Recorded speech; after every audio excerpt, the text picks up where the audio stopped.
වාසනාවන්ත කාලයක් උදා වේවා කියලා ඔබ සැමටම ප්‍රාර්ථනා කරනවා. ලබන්නා වූ අලුත් අවුරුද්දත් සුබම සුබ අලුත් අවුරුද්දක් වෙන්න කියලාත් ඔබට ප්‍රාර්ථනා කරනවා.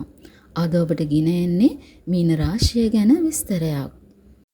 ඔබ ජ්‍යොතිෂය ගැන ටිකක් හරි දන්න කෙනෙක් නම් අලුත් කෙනෙක් හම්බ වෙලා මේ කෙනා මීන රාශිය කියලා දැනගත්තම ඔයාගේ හිතටත් පොඩි අදහසක් එනව නේද?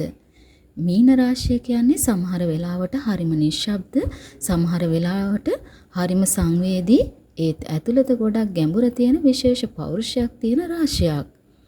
හැබැයි මීන රාශිය කියන්නේ එක් ගතිගුණයක් විතරක් තියෙන රාශියක් නෙවෙයි. ඔවුන්ගේ හැසිරීම, හැඟීම්, සිතුවිලි, ආදරය ගැන හිතන විදිහ මේ හැමදේම ටිකක් වෙනස්. මීන රාශියට පාලක ග්‍රහය වන්නේ බ්‍රහස්පති. ඒ නිසාම තමයි මීන රාශිය අයට කලාව, සංගීතය, කවිය, චිත්‍ර, පරිකල්පනාව, සිතුවිලි වගේ දේවල් වලට ලොකු ආසාවක් තියෙන්නේ. මීන රාශියට වාසනාවන්ත වර්ණය වන්නේ කොළ සහ කහ. වාසනාවන්ත අංකය 3. වාසනාවන්ත මැණික් කහ නිල්. ඉරිදා, අඟහරුවාදා, බ්‍රහස්පතින්දා මීන රාශියට අයත් අයට හොඳ දවස්. ගැළපෙන රාශි ගැන කතා කළොත් කටක, වෘශ්චික සහ මීන රාශියම ඔවුන්ට හොඳින් ගැළපෙනවා. මීන රාශිය කියන්නේ රාශි 12 අන්තිම එක. ඒ කියන්නේ අනෙක් රාශි 11ටම තියෙන ගතිගුණ ටිකක් එකතු වෙලා තියෙන අවසාන රාශිය. මේ රාශිය නියෝජනය කරන්නේ දෙපැත්තට පිහිනන මාළු දෙදෙනෙක්. ඒ සංකේතයෙන්ම මීන රාශිය අයගේ හිතත් සමහර වෙලාවට දෙපැත්තකට යනවා වගේ කියන එක පැහැදිලිවම පේනවා.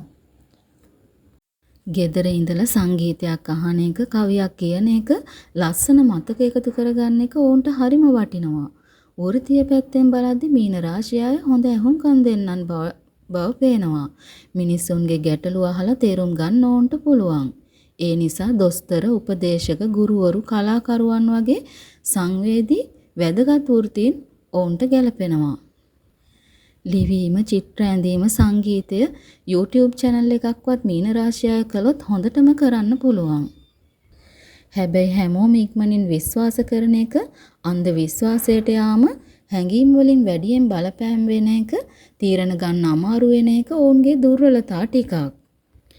ඒත් මේ හැම දෙයකටම වඩා මීන රාශිය කියන්නේ නිශ්ශබ්දව හිතෙන් ලෝකය අරුත්වත් කරලා බලන්න පුළුවන් අය.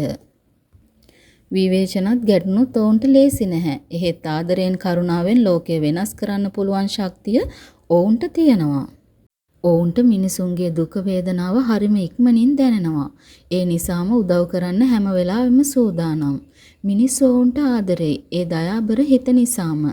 මීන රාශිය ගැඹුරින් හිතන අය. දවස පටන් ගන්නෙත් පොසිටිව් සිතුවිලි එක්ක. ස්වයං අවබෝධය, තමන් ගැන තමන්ම හොයන එක ඔවුන්ට ගොඩාක් වැදගත්. ආදරය ගැන කතා කරද්දි මීන රාශිය අය හදවතින්ම ආදරය කරන අය. කෙනෙක්ට ඇත්තටම බැඳුනොත් තමන්ගේ මුළු හිතම ඒ කෙනාට දෙන්න සූදානම්. මීන රාශිය අය භාවනාවට, ආධ්‍යාත්මිකත්වයට, තමන්ගේ ඇතුළත ලෝකය හොයන්න ගොඩක් කැමතියි. ඔවුන්ට ශක්තිමත් ආධ්‍යාත්මික විශ්වාස තියෙනවා. ජීවිතයේ ගැටලු වලට උත්තර හිතෙන්, විශ්වාසෙන් හොයන අය තමයි මේ මීන රාශිය අය. මීන රාශිය අය ගොඩක් වතුරට ආසයි. මුහුද, වැව් ළඟ හෝ සරලව වතුර අසල ඉන්න එක ඔවුන්ට හිත නිදහස් කරගන්න ලොකු උදව්වක්. එක පැත්තකින් ඔවුන් හරිම දයාබරයි. නරක හිතක් ඇත්තෙම නැහැ. කෙනෙක්ට උදව් කරන්න ලැබුණොත් කවදාවත් පසුබසින්නෙත් නැහැ. තවත් පැත්තකින් තීරණ ගන්න වෙද්දි හිත ටිකක් අවුල් වෙනවා. එකක් හිතලා ඊළඟ මොහොතේ වෙන එකක් හිතනවා.